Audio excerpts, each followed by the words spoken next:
Hey everybody, Coach Andrew here with Rip Current Athletics, and this is the Anchored in Fitness podcast. On today's show, we have our very own Coach Frank Galvan. We dive a little bit deeper into who he is, what he's done, and how he's gotten to join us, at this point in his life. Go ahead, like, subscribe, share, and give us a listen. Hope you guys can join us sometime soon, and we hope you all enjoy the show. All right, guys, so welcome to another episode of the Anchored in Fitness podcast. Today's guest is our very own Coach Frank. And so we want to introduce Coach Frank to you guys, so that way he can tell you a little bit more about himself. You get to know a little bit more about him, and just share with you guys a little bit about his experience, life experiences, kind of what's brought him to this point today. So here we are, Coach Frank. How's it going, man? All right. Good times. Good times. Solid. Okay, so basically, first off, tell everybody a little bit about yourself. Just, kind of where you're from, what you've done the last, 40 years, and just a little bit of background, man. All right. Well, I was born and raised here. I grew up here. Went to school here. Played sports. Started Little League. Did all that stuff that most kids do during the summer. Played sports all through school, football, baseball, track. I didn't do any basketball, but then we had powerlifting my senior year, so I did that too. Then right out of high school, I joined the Marine Corps. I actually was selected to play in the first All-Valley football game. That game was on a Saturday, and then we left for boot camp on a Sunday. And that was me and 3 other guys that I graduated with. We're on the same platoon in boot camp, and then once I joined the Marine Corps, I liked it, so I stuck around. Did that for the last 23 years. Retired last year in August. And then started going to school and working here. So yeah, that's about it. That's me right there. It's pretty much the gist of it. Yeah. Well, exciting stuff, man. Exciting stuff. Okay, so like you said, joined the Marine Corps. What did you do in the Marine Corps? So I started out as an aviation mechanic on 53s, CH-53s. What are those, like helicopters? It's the biggest helicopter in the military. That's all it is, basically for cargo and troop transport, that type of thing.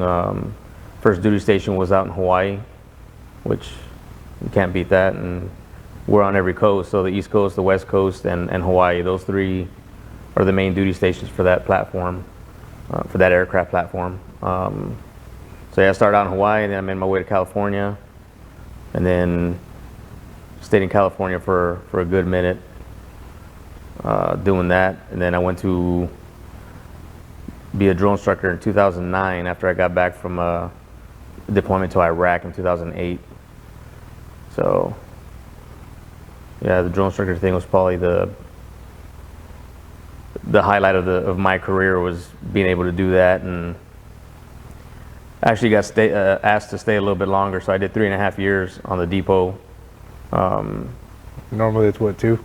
No, normally it's 3, so I just did like an extra 6 months. But drill instructors end up getting in trouble and whatever, you end up shorthanded or just whatever the case. So I was able to stick around and do that. And I said it's probably the most rewarding duty that I had in the military, in the Marine Corps, was as a drill instructor and being able to make Marines. Like, that's, I don't know if there's anything more rewarding than that. And I mean, I'm sure Art can tell you it's probably the same thing. Once you get these nasty slugs, on that first day, and then you're walking them across the parade deck on graduation day, you meet the families and stuff, and that's what makes it all worthwhile, is that transformation. So just being able to take somebody who's kind of like how do I say? Yeah, I guess so. Right. And then just sculpting them, teaching them a bunch of stuff, because a lot of, as you know, when you went to boot camp, some of the kids coming in, even like the young adults coming in, don't really have any life experience. don't know how to do a bunch of stuff. Yeah. So you basically got to teach them how to do everything. Yeah. Like brushing their teeth, washing them, take a shower. Boot camp shaving. is like everything is by the numbers. So brushing your teeth, you count them down when they put the toothpaste on the toothbrush, how many times they're doing the little swirly in their mouth, spit it out. Everything is like a numbers thing. You're on a clock. Everything you do, and it's all by the numbers. Even when they shower, all right, put that freaking that bar of soap in your left armpit, right armpit, scrub. That you're just counting them down, like getting them to move fast. Hey, you're just hitting the important parts. You don't got time to shower. You know what I mean? You do that when you're at a boot camp and you got time. But here it's a regimen. And we're trying to instill those core values of honor, courage, and commitment.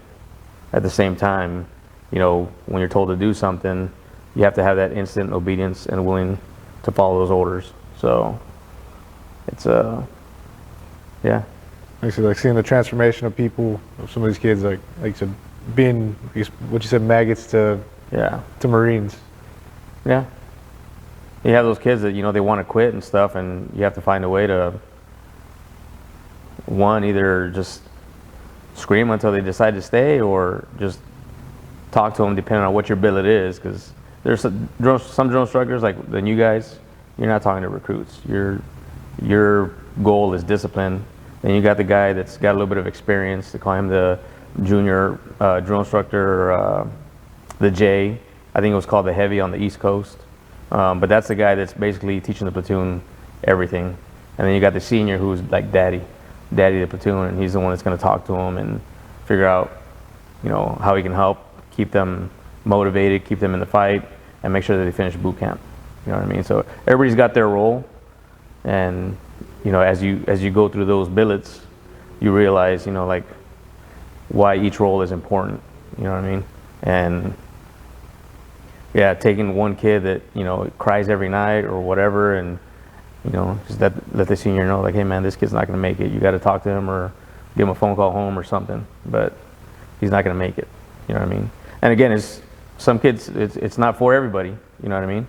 There's some people just can't. Yeah, they just can't, and they can't stay away from their family for that long or whatever it is. That culture shock is just is too much for them, and end up quitting or finding a way to quit to just go back home. So I mean, you never want to see that, unless they really can't handle it or hack it, Yeah, I mean, like I said, like some kids just don't belong there. Like they should have. And again, for the recruiters, is just a numbers game. Like they got to have. They should have joined the Army. Yeah. I mean, yeah, you feel bad for some of the kids, but at the same time, it's like they want a challenge, but they didn't realize the type of challenge that they tried to take on. Because it's pretty challenging. It's more of a mental thing than anything. I mean, you could go there like physically fit and everything and be able to do all the physical stuff, but then the mental side of it, having people yelling in your face and moving fast, doing this, that, and you have no time to think, whatever. Stress. Yeah, just stressing them out, and that'll do it to some kids. They can't handle stress. So again, that's what the whole point of boot camp is. The ones that have it are going to make it. The ones that don't, that's where you get weeded out and you end up back home. That's I mean, that's what it's for. Yeah. Sort out the ones that can't. Sort out the weak from the strong. Yeah. So what was like so you went a few places before retirement. What was your favorite place to be at? Like your favorite, I guess your duty station. I'd probably have to say California. I mean, unfortunately it's a blue state, but I mean, it's a beautiful state. There's always, 20 minutes to the coast, 30 minutes you're in the mountains. You go a little bit further north, you can see the redwoods. I mean, you have everything there, and that Hispanic culture is thriving. You go down to Old Town, which is right across from the recruit depot, and that was probably one of our favorite places to go, is go down there and see all the different shops. And again, it's Old Town, so it's like the historic district, I guess, in a sense. So it was pretty cool, just going down there, walking through the shops, taking the kids out there in the little park that they had. There was always something to do in San Diego, somewhere to go. So Disneyland is right there. So I mean, starting out when I was in Hawaii, you know, that's the first few ranks. You don't get paid a lot, and Hawaii is even more expensive than California. So you're not going too many places other than the beach because it's free. Buy a six-pack and take it out. Yeah, go hang out on Waikiki Beach. Go look at North Shore just to see where they have the surf competitions, all that stuff. Just kind of see the island, which I mean it's pretty cool. Like I'm not gonna say there wasn't like, you know, stuff to do on that island, but again, like first duty station, and then you didn't have a car for a while, and then, you know, your last year there you have a car, and now you actually get to go see places, whatever, and do your own thing. Travel around some more. Yeah. More opportunity to do some exploring. But again, you're still stuck on an island that's pretty expensive, and there's certain parts of the island that they don't like, unless you're local. You know, you're warned against certain neighborhoods and parts of the island. Like, hey, they don't like you there. They don't want you there. Stay away from it. So. Did you ever have any issues with any of the local Hawaiians? Nah, for the most part, they're pretty cool. Like I said, unless you're like somewhere where you're not supposed to be, you know what I mean? But you see them out in, you know, Waikiki or Kailua, just have a beach. Yeah, you know, just, I mean, they're pretty chill, you know what I mean? Unless you piss somebody off, you do something, you know, that's disrespectful or whatever. But for the most part, everybody's pretty chill. Like I said, unless you're somewhere where you're not supposed to be. So, because then you go into those neighborhoods where they're, I don't know how you say it, like real protective, you know what I mean? Yeah. They don't want you there. It's like, what are you doing here? You know, that type of thing. So it's like, like they start questioning why you're there, presence and everything. Yeah. So it's better to just stay away. There's no reason to go there anyways. I mean, going to pick up somebody's sister. Yeah. Or wife. I don't know about that, but. And what was one of the place that you just didn't like you disliked? I mean, I wouldn't say I disliked North Carolina. It actually reminded me a lot of here. You know, it was a small community right on the water. You could do fishing, like all that stuff, the beach. But it was just that it was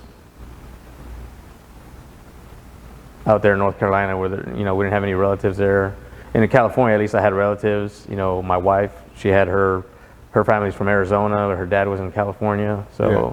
You know, we had, you know, relatives that were close by and you could visit and all that. And North Carolina, all that went away. So it was just going from one coast to the other, and then, like you said, being away from everybody. Yeah. Even if you have like a cousin or two, you know, somebody that you know you can connect with, you know. Yeah, but I mean, everywhere we've been, I think for the most part, like the neighbors have been, you know, you get your few that are pretty good, and then you get those that just kind of stay to themselves. Or, you know, the ones you stay away from. But for the most part, we've had some pretty good neighbors and good areas that we've been in. So, I mean, there's really nothing wrong with North Carolina, but out of like Hawaii and California, you know, there's really no comparison. You know what I mean? Yeah. I mean, and again, on the East Coast, it's a lot of historical stuff to go see. You know, the Civil War trails, museums, old forts, like the American history from. Yeah. So there was a lot of stuff like that, you know, we went and tried to see. So that was kind of like the cool part of the East Coast. So, yeah. Did you ever go see like Pennsylvania and stuff? Like you traveled up there, like the Northeast? No. You kind of stayed like. No, our daughter Maya was able to go to like DC for one of the school trips, which is cool because I mean you're already right there on the East Coast, so she was able to do that. But I think the farthest we went was probably Raleigh, and again that was just for the museums and all that. Spend a day up there, and then on the other side it was like the South Carolina. What is it? Myrtle Beach, Beach, South Carolina. So, which is pretty cool. I mean, again, spend the weekend down there just to see the sights, and you know everybody talks about Myrtle Beach. It's probably like the nicest beach in South Carolina, or the biggest tourist attraction, I guess. I know they have Charleston too. So, but it was again life experience. Get to go travel, see some different things. So it was pretty cool. And then so moving back home, because you're from here, born and raised, everything. You know, I've known your family for, you know, the majority of my life, because his family and my family, were neighbors for for quite some time, and your younger brother Sam was one of my best friends growing up. So I didn't get to actually meet you until I met you like a few times whenever you had some leave coming back down and stuff. But coming back down after having traveled, been to other other continents, other countries, and then like moving back down, what was the ultimate, like what ultimately brought you back, having like knowing that you could retire and kind of like pick a place to go and retire there, or just having those options? Well, mainly it was because I'm divorced, so my kids were down here. Well, two of them, anyways. And I mean, Madeline just graduated. Daniel just started his freshman year. So again, just to watch them graduate, be here for them for their graduations. Daniel for the football games, and I try to go to as many of the powerlifting meets for Madeline as I could. Being from whether I was in the East Coast or in El Paso for my last two duty stations. Yeah. I try to make all those, and any events they had that I try to make. But that was basically it. Just coming down here to be closer to them. And I wouldn't say we're putting roots down or whatever, but that was one of the main reasons for coming back, was to be here for them and be around family again. So more my family than Kim's. So, but yeah, that was the main reason, really. We all spent a lot of time over there in California, closer to Arizona. Yeah. Family there, so y'all got to spend a lot of time with her side. Now y'all got to spend a lot of time with your side. Yeah. Well, even in El Paso, we were still kind it of was about middle. the same distance, like from San Diego to Tucson, that it was from El Paso to Tucson. So it was pretty cool. It was like 6 hours, 5-6 hours. So it wasn't that bad. So yeah, we had a couple of duty stations that were close to her family and stuff, which is nice to go back there and spend some of the holidays with them and all that, meet some of them. So yeah, now with COVID down here though, that's what's holding that up, is having the big family get-togethers and whatever. So yeah, everybody's still real kind of cautious. Yeah. So since moving back down, since you haven't lived here for a while, like, has anything really changed in the last 20 years?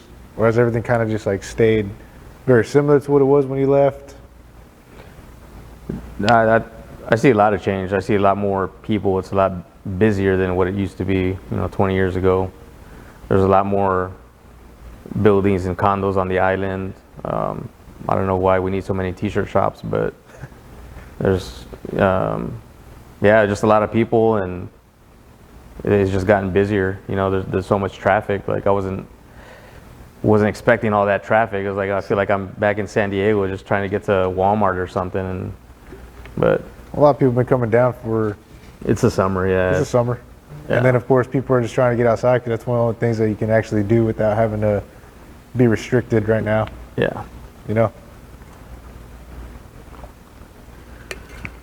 Which is definitely a good thing. I mean, it's helped out because considering all things the last year, I mean, I like seeing it busy. Yeah. Not having to, not complaining about being busy, or I don't think I'll ever complain about not being busy after 2020. Yeah. Which is like, shit, something else. Yeah. So what's gotten you, what made you want to come and like do the fitness thing? Was it just like a lifelong, like a passion for sports and like health and fitness? What's ultimately been driving you to be, to get into this, to follow health and fitness? Yeah, so growing up here, like I said, played all kinds of sports. Was always outside, fishing, playing football on an empty lot, working on the beach, just all that stuff. And then again, all the sports, the fitness, they go hand in hand. You can't just play a sport and not know how to get around a weight room or whatever. So, and then being in the military for the past 20 plus years, you have to stay fit. I mean, that's otherwise you're not leading by example, and you're not setting the example that you want your junior Marines to follow. It's like, if they can't be fat, obviously you can't be fat. So No. it's just one of those things where, and I've never really like had a problem with like working out, making time to stay fit or whatever, whether it's just cutting grass, because down here that's a workout, man. Freaking out there in the sun, hour and a half just doing a yard. We're trying to fight off the mosquitoes. Yeah, but then like retirement was coming up, and I was thinking about just starting small, maybe like a garage gym and then a mobile gym, something like that, just to build a client base and then go from there, see how that went. Just trying to bring more fitness to the community, because I used to see people walking in the mornings or in the evenings at the parks, going to the track at night, and it's just, walking is great, but you could be doing so much more. And like, I think a lot of people are realizing as they get older, they're starting to lose mobility, that range of motion in certain joints and stuff like that. And it was like, before you get to that point, try and stay active. That walking, it's great, but you do a little bit more, that range of motions can be easier for you to move. And then, some of these older people, they don't have anybody to take care of them. I mean, once you get to that age, you want family around to try and help you out. That's just one of the things that I want to bring back to the community, was like a sense of fitness, and then like the nutrition. I think is like nobody understands nutrition or like what's good for you. Dude, it's like Whataburger is not good for you. You know what I mean? Like every day. Whataburger's good, but it's just not good for you. Yeah, I mean, you just can't have that every day at every meal, and you can't have tortillas at every meal either. So again, that's just one of the things. Like, it's good and everything, but just moderation. If people understood moderation, they'd be so much healthier, instead of waiting until, now you're 35. Diabetic, pre-diabetic. Pre-diabetic, you're going to the doctor because you got chest pains, and, your son just started 5th grade. By the time he's in 8th grade, you can't even walk the steps at the stadium, go up the bleachers to watch him play. You know what I mean? No. You're breathing all hard and stuff, and it shouldn't come to that, for you to come to that realization. I was like, man, I'm really overweight, and I can't do stuff that I used to do. It's like, and you're only 35, 38. I was like, you make that change. You know what I mean? Before you get that scare at the doctor, like, hey man, if you don't make these changes, and some of our clients have had that scare, you know what I mean? Whether it was too much smoking, drinking, and Whataburger, or, that the worst stuff, like the drugs and whatever, but mainly the food down here. Yeah. All the lack of education when it comes to nutrition. Yeah, and people just, again, they're looking for the easy food instead of going home, cooking a good meal. And I think we've gotten away from that too. People are just too busy to make a meal, sit down with family, and enjoy. You know what I mean? Instead of, everybody's got their own thing going on. Everybody's in their own room with their devices, and it's, again, that education piece needs to come back. And as far as the nutrition, health, fitness, all that stuff, it's what's lacking, I think. Yeah, there's a lot that can be done with, like I said, with home cooked meals. Yeah. Home cooked meals can bring together family, because, I mean, we've always sat at the table to eat. Either, well, for one, because my mom hates everybody eating in the rooms, and she doesn't like roaches. So, but it was just always good, because that's a place where we've always come together, sat down, congregated, talked about, either for dinner at the end of the day, like, hey, how'd the day go, stuff like that, or Saturday, Sunday morning for breakfast. Yeah. Just kind of seeing what we're going to be doing for the day, or just talking, man, connecting. Because with food, you don't share food with people that you don't really care about, if that makes sense. Because food, like, sharing food is a way to connect. Like, that's why you have like dinners. That's why you invite people over to eat. That's why you offer, to go out to eat with somebody, dates and things like that. So food, but like you said, the lack of education with that, is a big thing, especially with so much information right now.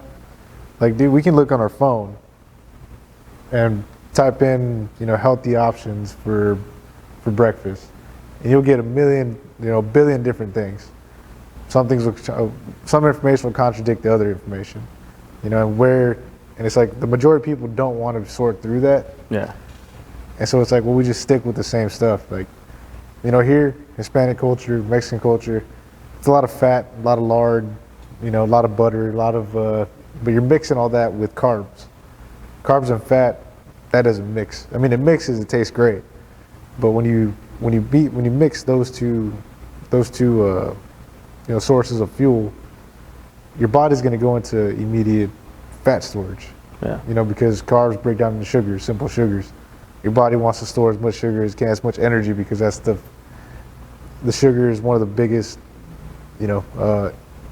energy producers, or sources of energy. So that way you have that, When you mix all that stuff, it's not good. Yeah. When it comes, physiology wise, that's where we have to help educate a little more. But that's also where, like in our case, some of our members got to listen to what we got to say too, or be open to making those changes. Yeah. And nobody's saying like quit cold turkey, just again, moderation, and then start implementing just, little things at a time. Start with breakfast or lunch, one meal a day where, hey, you cut out the tortilla. Yeah, or make your own meal, one meal a day. Yeah. Start off with breakfast is easy. I mean, some people don't like eggs, but eggs are some of the quickest things that you can make. Yeah. You make scrambled eggs, make an omelet. You can toss in your veggies, you can toss in your greens, you cut up some mushrooms, onions. Like I said, toss in some spinach, saute it, it shrinks up. Eat it just like that, dude. And you can get all your food groups into one. Yeah. With that. But that's something that people don't realize that they can do. What would you say would be the hardest thing about trying to get somebody to I guess change some of those habits? Well, I would say it's not even about me trying to change them. They have to want it. If they don't want it, it's not going to happen. Because you could lead a horse to water, but you can't force it to drink. So I would just try and give them advice, keep telling them over and over, like, hey, this is what's going to happen if you keep going down that road. And again, I wouldn't tell anybody to quit cold turkey. I would say, like, just a little bit at a time. Start making these little changes here and there, and then be conscious of those changes. Like, hey, I used to have like 5 sodas a day. Now I'm down to 3. I was like, well, sugar is a big, that's where that tire comes from, is all that sugar you're taking. You think you're hydrating, trying to stay hydrated throughout the day, but you're drinking soda instead of water or something with electrolytes in it, a Pedialyte or something like that. And again, being conscious of your choices, what it is that you're cutting out. Okay, you cut this out, but what did you replace it with? Was it something good, or was it just as bad as what you had? You know what I mean? Yeah. So I would just try and, again, educate them. Let them know, like, hey, try this, try that. I mean, the gym, like coming here and working out, that's a small piece of it. It's like 20%. 80% is what you're putting in your body, what you're making in the kitchen, that type of stuff. And again, if you're not making that change, well, you're not going to see a lot of results. It's going to take you longer to see some of those results, because again, this is just a small piece. And then if you're not consistent with coming to the gym, well, don't blame it on us, because you know what I mean? There's only so much we can do. We can put you through a workout, but if you leave here and you go straight to Whataburger and you have a number 2 with double meat, that didn't really. And a lot of people come to the gym throughout the week. They try and make it Monday through Friday so they can have that cheat day on Saturday, Sunday, whatever, one of the days. You know what I mean? Which is not a bad thing. You know what I mean? If you have to have that Whataburger, that's great. I'm just saying, like, don't have it every day at every meal. Yeah, and instead of getting like the regular size, get the junior. Yeah. That's another way that you can cut out some of those excess calories and the things that you don't really need. Yeah, instead of the soda, get a lemonade, get get unsweet tea. Tea, yeah. Just think about your options. You gotta be conscious of what it is that you're your choices that you're making to eat or drink. So education. Yeah, next thing, what has it been like to work, like going from working with Marines to working with just like civilians? Oh, nasty civilians. Like that shift, you know? Yeah. Well, obviously my Marines, like they're already in shape, you know what I mean? So they might not know some exercises or whatever that we incorporate into some of the workouts, but you know, there's more expected, you know, like Do you really think they should be physically fit, and they're going to get pushed, you know what I mean? And they can't say no. That's the biggest thing. Like, no, you can't say no. Like, we're going to work out. I don't care whether you want to or not. You don't think it's fun? Okay, cool. Thanks for your feedback. Let's go. Here, you know, trying to train people and show them how the right way to do exercises, it's got to be a different approach. I can't just, you know, tell them, hey, do it this way or get out. You know what I mean? It can't be like that. Again, coaching is, and I'm not in the military anymore. You know what I mean? So these are just regular people that are coming here to work out, and I'm trying to help them. You know what I mean? It's more for recreation and leisure, you know, and then health, like we were talking about earlier, as opposed to it being a part of your job. Yeah. Because, like you said, I mean, if they can't pass a PT test, or if they get, you know, too fat, well, they can potentially get kicked out. Yeah. You know, here, a little different approach. You know, we're trying to help people, but it's also like, shit, we cannot make these people do something they don't want to do. Yeah. You know, the approach has to be a little different. It has to be a little more, I guess it has to be a little more empathy and compassion behind it. Yeah. You know. Which, I mean, I want them to succeed. I want them to do the exercise right so they don't get hurt. But, I mean, after you tell somebody that they're doing something wrong, you know, for the 5th time, it's like, okay, well, I try to help you. I mean, there's only so much I can do. You don't want to take my advice, or, you know, wait till you get hurt. That's up to you. I mean, yeah, I'm here trying to mitigate that. And you can't lead that horse. I mean, you can't feed it. And take it to the water, but if you don't drink. It is. But like I said, I mean, sometimes it takes repetition, you know, repetition. Finally, something clicks on there, you know. Yeah. And because coaching is kind of an art form. You know, you got to figure out how to cue people, because certain people can't pick up on cues. You know, so you have to be able to cue it a different way, or to give them an alternative. You know, but it is a lot different. I mean, I never worked with military, but in the military, but you know, just working with hundreds of people, you know. Well, and it's more, the militaries, they've already transitioned from, you know, just what they used to do, circuit training and just lifting weights, to a lot more of this functional fitness, CrossFit type stuff. High intensity tactical training is what they're doing now. So it's evolved, and again, a lot of the movements, obviously you think like military, you're training for war, you know what I mean? You're not just coming to a gym to stay in shape, and, you know, because you lost range of motion or whatever the case, you know, you're in the military. There's consequences. If you're not in shape when you get in country where, you know, you're going to war, then it's too late, you know what I mean? So once you get there, yeah, great. If you want to keep working out and all that, I mean, which you will, you'll be busy, but you don't start prepping like 2 weeks before you deploy. Happens a lot, dude. Yeah. I mean, I got one of my cousins. He's like, he's like, hey, I got a PT test coming up, 2 weeks. What should I do? Well, you should have been working for that, you know, 2 months ago. Yeah. Like, don't be asking me 2 weeks ahead of time saying that, hey, I got to run my 2 mile in this amount of time, and I haven't ran. And there's guys like that in the military that will wait, like, oh man, you didn't tell me we're having a PFT. It was like, well, I shouldn't have to tell you. You should be in shape. And it's true. Like, you should always be in shape. You should always be ready to deploy, especially with the Marine Corps. That's like one of the things that they're good at, is 72 hours, we're gone. You know what I mean? You got the notice on Friday, Monday, Tuesday morning, we're getting on a plane, getting on a boat, we're out.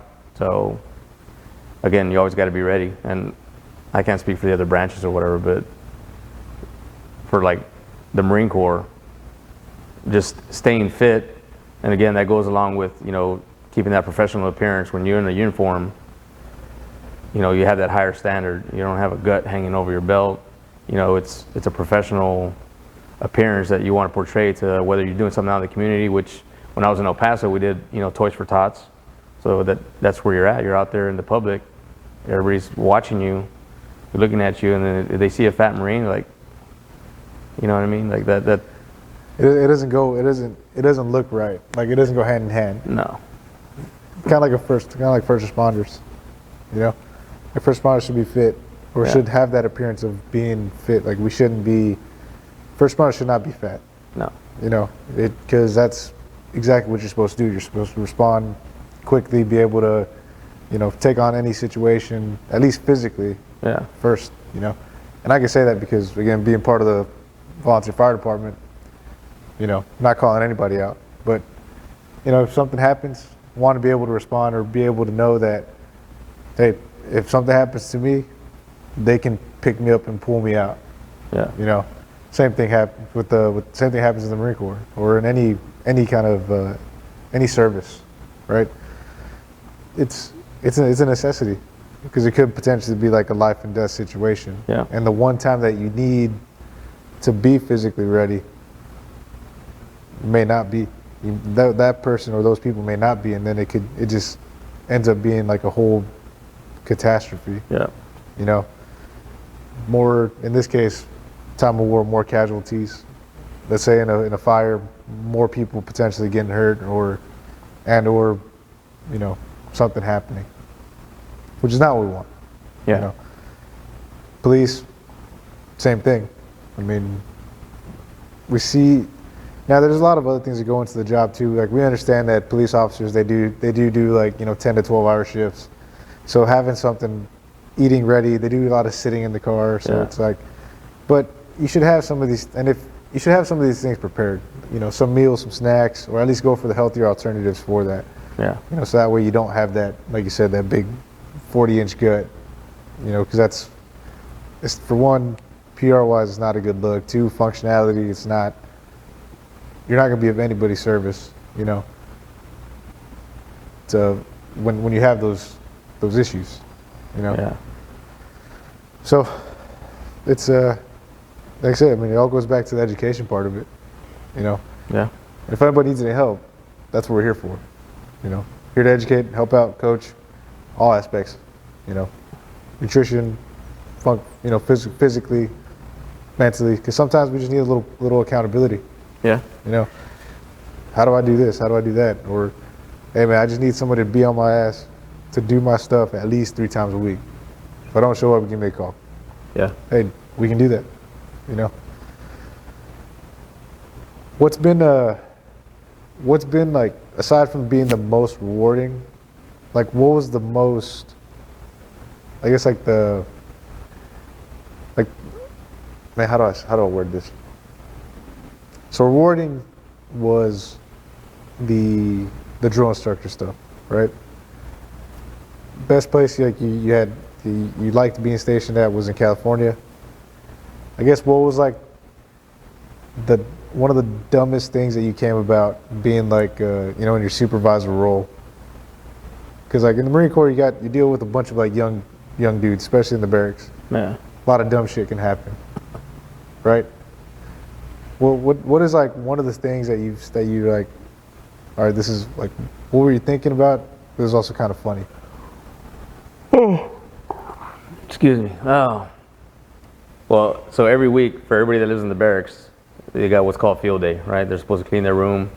You go over there, whether it's Friday morning or Monday morning, whenever they do field day, you go over there the following day to inspect, check the rooms and all that. Well, this one happened in California too. I had a female Marine, and she was dirty. Like, you go into that room and it was just like, what the hell did you do? You didn't clean nothing. Well, and it wasn't even me inspecting. It was one of my staff sergeants, and he's inspecting the room, and he called me over. He opened up the freezer to see if she had defrosted the freezer, and there's a dead chinchilla in the freezer. Her pet chinchilla had died, and she didn't want to bury it. She kept it in the she kept it in the freezer. So I'm like, what the? All right. I mean, get rid of it, obviously, but it's not staying there. Like, I don't know what you're thinking, but get another chinchilla, I guess. So you want to take it to get taxidermied or something? I don't know, man. It was like, you couldn't, like with her, it was just like, not really surprising, I guess, when you look at it. It's like, she was a little bit out there. Like, okay, well. Were they supposed to have pets? No, they're not supposed to have any pets in the barracks, which I don't know how long she had it or where she was keeping it. Because I know she did have, friends that were married that either lived on base or off base. They have base housing if they're married. Yeah. So, and I don't know, maybe that's where she was keeping it or what, but it was just one of those, all right, man, wow, dead chinchilla. You don't see that every day. Do you have, like, in there, did she have a roommate? Or was she just living by herself, or? I don't think she had a roommate at the time, but usually they do have roommates depending on the rank. Okay. Low rank roommate. Yeah, and with females, if they don't have enough females or what, like I said, some of them are married, so a lot of the younger ones, there aren't very many of them, so she might have just gotten lucky and, hey, her roommate either just got promoted or got married, or they're just, she didn't have anybody to put in that room. Yeah, so she just happened to be in a room by herself. Yeah. A dead chinchilla, man.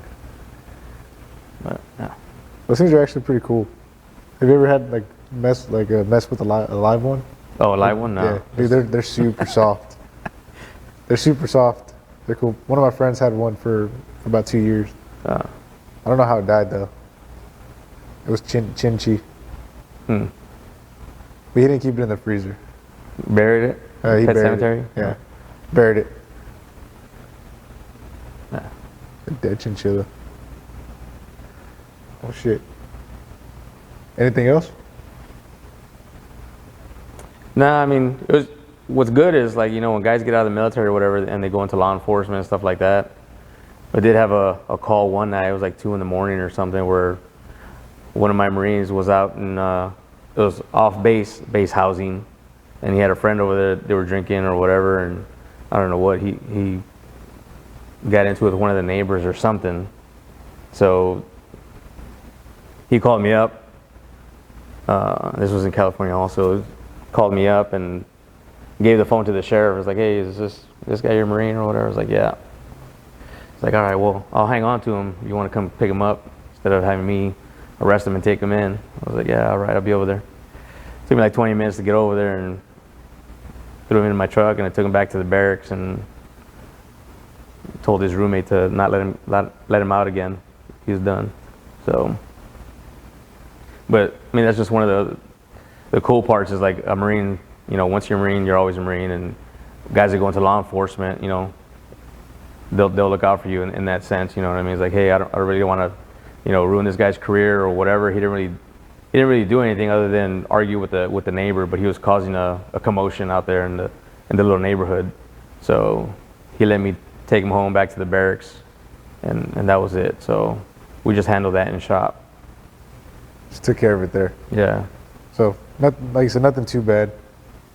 No, I mean, he wasn't like drunk driving or nothing and doing anything that stupid. So he was just, like I said, he was drunk, but he was there with a friend that drove him, and yeah, he's just being belligerent. Yeah, just being a dumb idiot, young kid, whatever. Let the alcohol take over. Yeah.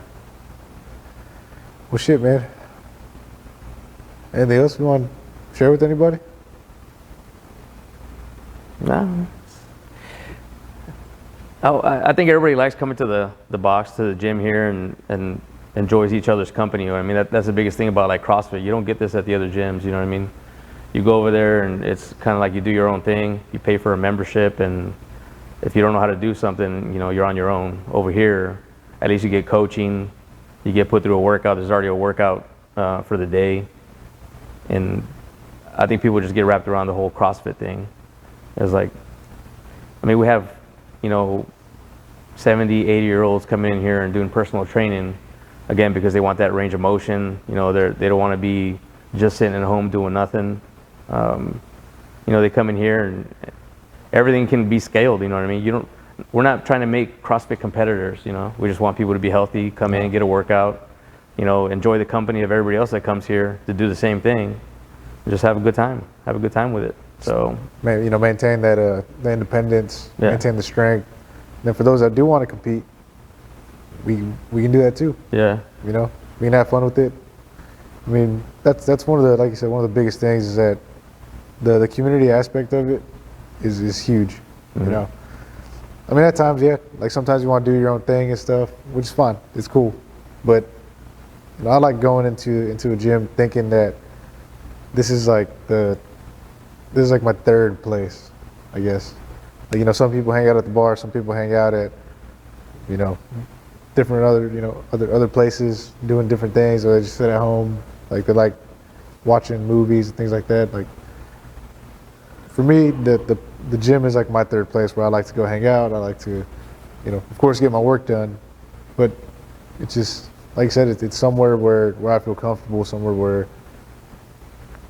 where I enjoy being. You know, and that's what, like you're saying, we're trying to get done. So, well, all right, man. I think you know, we're coming up on almost about 45 minutes. So, I think so far it's been a good little talk, and we'll definitely get this going again. You know. yeah, sweet, right on. Well, cool, guys. Again, it's Coach Frank here. Appreciate you taking the time and, you know, sitting down and getting talking with us. Pretty sure people learned a little bit more about you that they didn't know before. Yeah, maybe. Maybe not. So, but yeah, man. Well, if you guys have any other questions, you know where to reach Coach Frank at. You know, here at the gym. You know, you can always find him on Facebook, on Instagram, TikTok. He does little dance videos on TikTok too. You're pretty good. Just check them out. Check him out. But if you have any questions for him, you know, go ahead and reach out to us here, Rip Current Athletics, or reach out to him personally if you see him out. Say hi. If you got any questions, you can always, like I said, go ahead and ask him whatever you need to. Well, all right. Well, appreciate y'all taking the time to listen. And if you guys have any questions, like I said, ask away. Well, cool, man. Appreciate it. Yeah, right on. You guys have a good day. Time to get some Isabels. Yeah. Dope, man.